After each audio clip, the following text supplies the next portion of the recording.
Sit ready. Attention.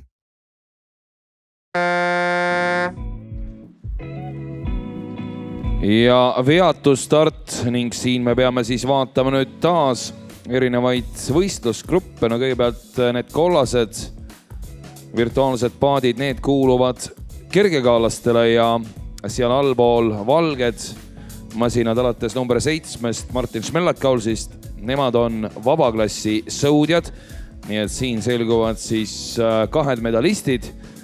No vaadates nüüd vabaklassi poole, siis eelmisest aastast Ken Markus Üle, mullune alfa võitja, on kindlasti nüüd ka favoriit. Siin on ka mullusest kergekaalu teine koht Sten Karotam stardis ja Johan Kanarpikk ka, kes mullu veel esindas poiste B-vanusrühma ja võitis selle. Mellak-Kauls on alfavõistluse vabaklassi võitja eelmisest aastast, nii et siin on tiitlikaitsjad kohal ja praegu vaatame, seisud on hoopis sellised, et vabaklassis on Martin Šmarkovs läinud Mellak-Kaulsi vastu, mulluse võitja vastu juhtima, aga Mellak-Kauls on küll seda tüüpi sõudja, et ta just distantsi teises pooles, nii palju kui ma olen täheldanud, on tugev. Ja praegu see vahe Markovsi vastu on seal 6-7 meetrit, on ta kaotusseisus. Mullune kergekallaste parim Ken Markus Üle on hetke liider, aga seda ülinapi eduga Kirill Spoškovsi ees ja siin siis nüüd on küsimus, et kas Üle suudab oma trooni hoida.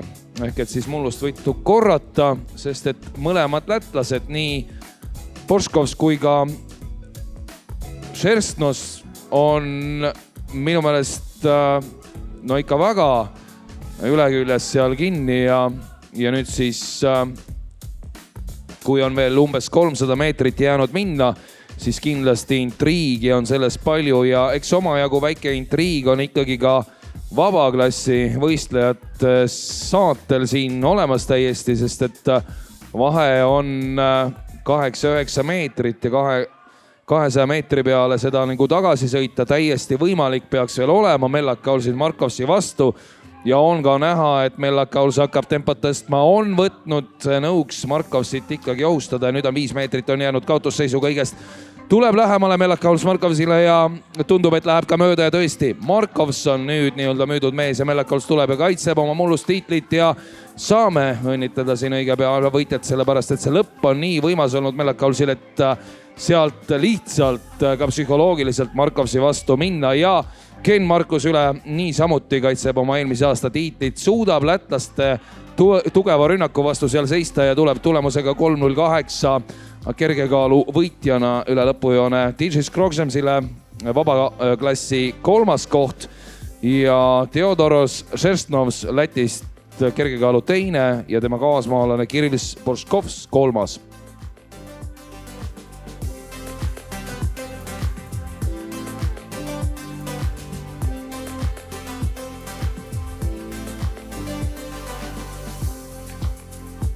Ja needki tiitlid on jagatud, mis tähendab, et juba õige pea toimub järgmine autasustamine, seda umbes 8 minuti pärast. Ladies and gents, we are going to award so soon in about 7 minutes. We have different age and different age groups to award, so please be prepared. Just in 7 minutes we will start.